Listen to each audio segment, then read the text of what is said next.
साथियों, कैसे हैं आप? अच्छे ही होंगे। कुछ अच्छा पढ़ रहे होंगे, कुछ अच्छा सुन रहे होंगे। स्वाध्याय सत्संग का क्रम बनाए होंगे। इसी क्रम को बनाए रखते हुए आपको पढ़कर सुना रहे हैं। व्यक्तित्व परिष्कार हेतु गहराई तक प्रवेश करना होगा। पुस्तक परिष्कृत व्यक्तित्व एक सिद्धि, एक उपलब्धि। लेखक पंडित श्री राम शर्मा आचार्य। आइए सुनते हैं।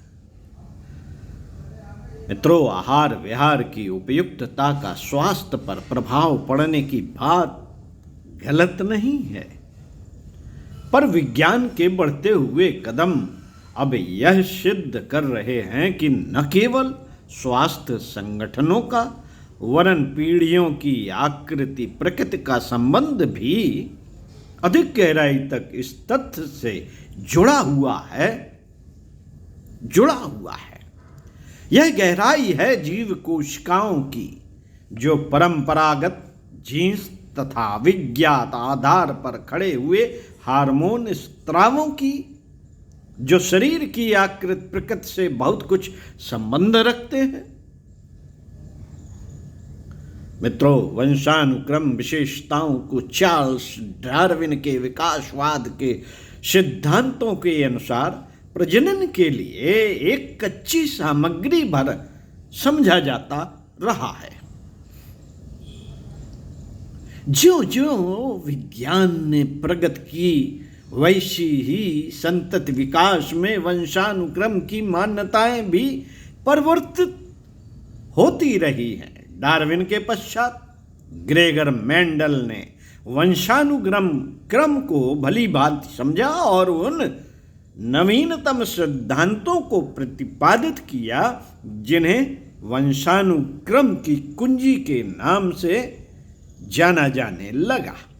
लेकिन दुर्भाग्यवश यह महत्वपूर्ण कार्य जनसाधारण की दृष्टि में नहीं आया। सन 1900 में उनके प्रतिपादनों को पुनः खोजा गया, जिसे बाकायदा हेरिडिटी नाम दिया गया। सनह खोजों का क्रम जारी रखा गया। मेंडल ने प्रजनन से संबंधित उन सभी नियमों को खोज निकाला जिनमें मानवीय विशेषताएं वंशानुक्रम का निर्धारण करती हैं।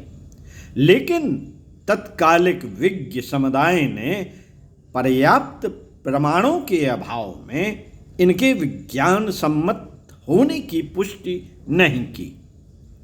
किंतु उनकी मृत्यु के पश्चात जब इस दिशा में पुनः शोध कार्य प्रारंभ हुआ तो वैज्ञानिकों को वही सारे परिणाम प्राप्त हुए जिसके बारे में वर्षों पूर्व मेंडल ने बताया था। इस प्रकार आनुवंशिकी का जनक कहलाने का उन्हें श्रेय प्राप्त हुआ। मगर मेंडल ने पौधों के बाह्य आकार प्रकार को लेकर प्रयोग परीक्षण किए थे, अस्तु उनके परिणाम भी उन्हीं पर आधारित थे। वे इस बात को बताने में सर्वथा असमर्थ रहे कि आखिर इन गुणों को एक पीढ़ी से दूसरी पीढ़ी तक ले जाने के लिए जिम्मेदार कौन है। इस कारक की खोज आगे के वैज्ञानिकों ने की। जर्मनी के ऑगस्ट वेंजमैन का नाम इस क्षेत्र में विशेष उल्लेखनीय है।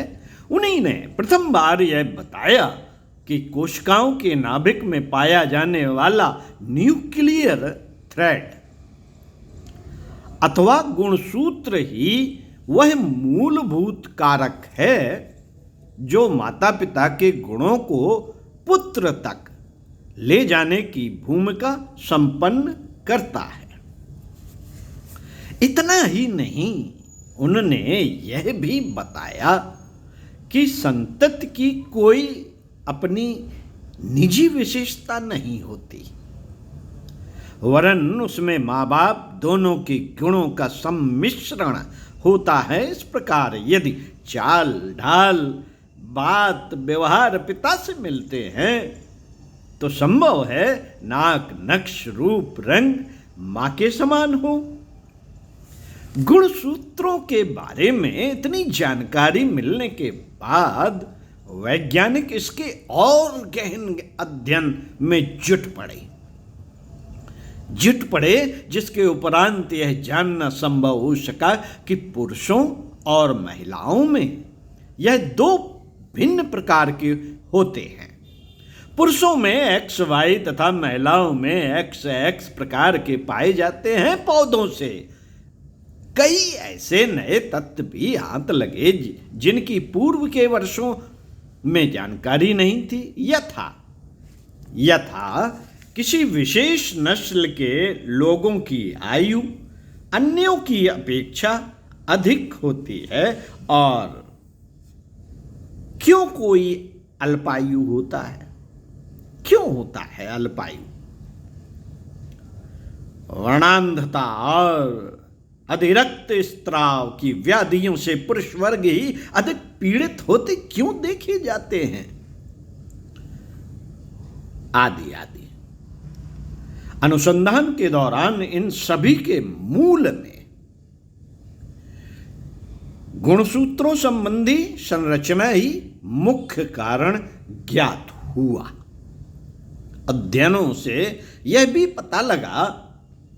पता चला कि हर प्रजाति में गुणसूत्रों की संख्या निश्चित होती है, पर हर क्षेत्र की भांति यहां भी अपवाद देखने को मिला। मनुष्यों में ये प्रायः 46 की संख्या में होते हैं, किंतु कई लोगों और विशेषकर मंगोलियनों में इनकी संख्या 47 पाई गई। इस अतिरिक्त गुणसूत्र का प्रभाव उनकी शारीरिक व मानसिक संरचना में स्पष्ट रूप से उभर कर सामने आता है। ज्ञातव्य है कि मंगोलियनों की चेहरे की बनावट अन्य जातियों से भिन्न प्रकार की होती है। एक विशेष चेहरे के लिए आनुवांशिक शास्त्री उनकी कोशिकाओं में विद्यमान एक अतिरिक्त वाई गुणसूत्र को ही जिम्मेदार ठहराते हैं, जबकि उसकी आंतरिक संरचना में इससे आक्रामकता और अवांछनीयता की वृद्धि होती है। इस आधार की पुष्टि तब और सुदृढ़ हो गई जब सन 1960 में इंग्लैंड में एक ऐसे व्यक्ति का सूक्ष्म अध्ययन किया गया जो आक्रामक प्रकृति का था। परीक्षणों से ज्ञात हुआ कि उसके व्यक्तित्व की 11 प्रकार की त्रुटियों के लिए मात्र उसका एक अतिरिक्त गुणसूत्र ही उत्तरदायी है, पर गुणसूत्रों की संख्या में वृद्धि सर्वथा अवांछनीय ही नहीं होती। कभी कभी उससे अच्छे गुण भी विकसित हो जाते हैं।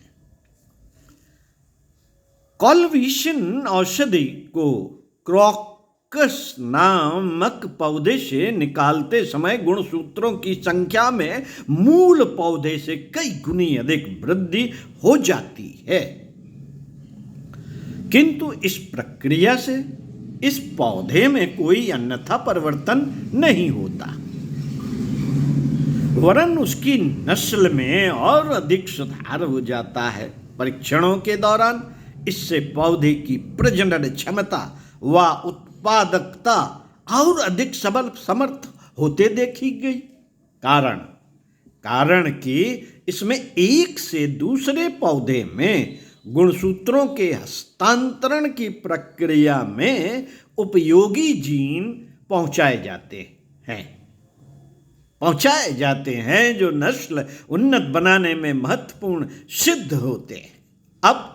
अब इसी प्रक्रिया से अन्य पौधों को भी उन्नत किस्में विकसित की जा रही हैं, मगर इस प्रक्रिया द्वारा नस्लों में सुधार विकास सिर्फ वृक्ष वनस्पतियों एवं छोटे आकार के जंतुओं में ही उचित होगा।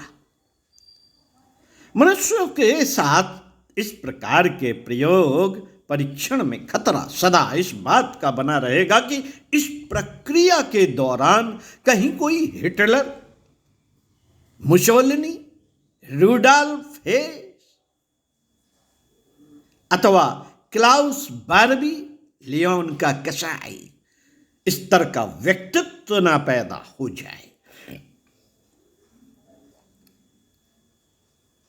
जो समय और समाज दोनों के लिए घातक सिद्ध हो। ऐसी स्थिति में वैज्ञानिक अब इस बात पर विचार कर रहे हैं कि व्यक्तित्व में निकृष्टता और उच्छृंखलता पैदा करने वाले जीन्स की कटाई छटाई कर मनुष्य के व्यक्तित्व को उत्कृष्ट और उदात्त बनाया जाए। इस दिशा में सफलता अमेरिका के डॉक्टर हॉपवुड को मिली है। उन्होंने हाइब्रिड तकनीक नामक एक ऐसी विधि खोज निकाली जिसके अंतर्गत जीन्स की मरम्मत एवं प्रत्यारोपण दोनों संभव हो सकेंगे।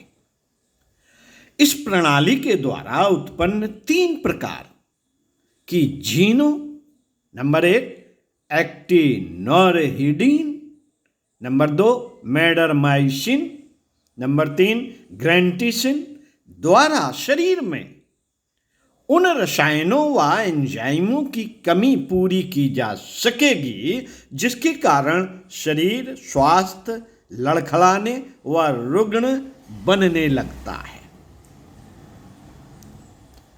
इस प्रकार साथियों, इस प्रक्रिया द्वारा जहां तक एक और दोष दुर्गुण व रोगात्पादक जीन्स में सुधार परिवर्तन शक्य होगा, वहीं दूसरी ओर श्रेष्ठता वर्धक जीन्स का प्रत्यारोपण कर मनुष्य की गुणवत्ता बढ़ाना भी संभव हो सकेगा। साथियों, गुणवत्ता संबंधी समस्या के अतिरिक्त मनुष्य के साथ इन दिनों जो एक और समस्या जुड़ गई है वह है उसकी अल्पायुष्य की। आजकल व्यक्ति की औसत आयु 50-55 के बीच रह गई है। अतः स्वस्थता गुणवत्ता के साथ साथ आयुष्य वृद्धि में भी जीन द्वारा क्रांति लाने का विचार कर रहे हैं। इस संदर्भ में विश्व की अनेक प्रयोगशालाओं ने कार्य करना भी आरंभ कर दिया है।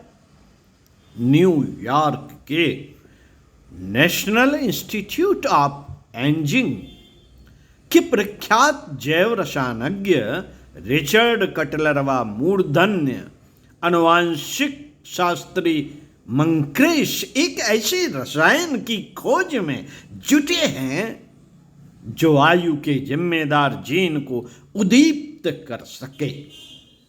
वस्तुतः प्रत्येक शरीर कोशिका में 6 जीन्स का सुपर जीन समूह होता है। 6 जीन्स का सुपर जीन समूह होता है। जब इस पर किसी स्वतंत्र मूलक का आक्रमण होता है तो प्रतिक्रिया स्वरूप ये SOD नामक आयुर्वर्धक आयोडीन स्रावित करने लगते हैं। रिचर्ड कटलर का कहना है, किसी प्रकार यदि इस जीन समूह को धोखा देकर उनमें यह भ्रम पैदा किया जा सके कि उसकी कोशिकाओं के चारों ओर बहुत सारे स्वतंत्र मूलक हैं, तो भ्रांति में पड़कर जीन्स SOD एंजाइम स्रावित करने लगेंगे। और इस प्रकार कोशिका और जीवन की अवधि में महत्वपूर्ण बढ़ोतरी संभव हो सकेगी। University of Nebraska medical centre Omaha के डेनहाम हरमन ने भी इस परिकल्पना का समर्थन करते हुए यह मत व्यक्त किया है कि यह संभव है कि यदि ऐसी कोई विधि निकट भविष्य में खोज ली गई तो इसमें जीवन अवधि 5 से 15 वर्ष तक बढ़ाई जा सकती है। ओम शांति। साथियों, पढ़ते रहिए कुछ अच्छा और सुनते रहिए कुछ अच्छा। साधना विधान का एक अंग सुनना भी है। सुनने में कितना धैर्य है, कितना साहस है। सुन क्या रहे हैं, तो आपको सुनाते रहेंगे कुछ अच्छा। और अगर आपको पढ़ने का शौक है तो पुस्तक परिष्कृत व्यक्तित्व एक सिद्धि, एक उपलब्धि पढ़िएगा जरूर। अगले वीडियो में आपको हम इस पुस्तक का अंतिम भाग पढ़कर सुनाएंगे। व्यक्ति मात्र वंश परंपरा से नहीं बनता। ओम शांति।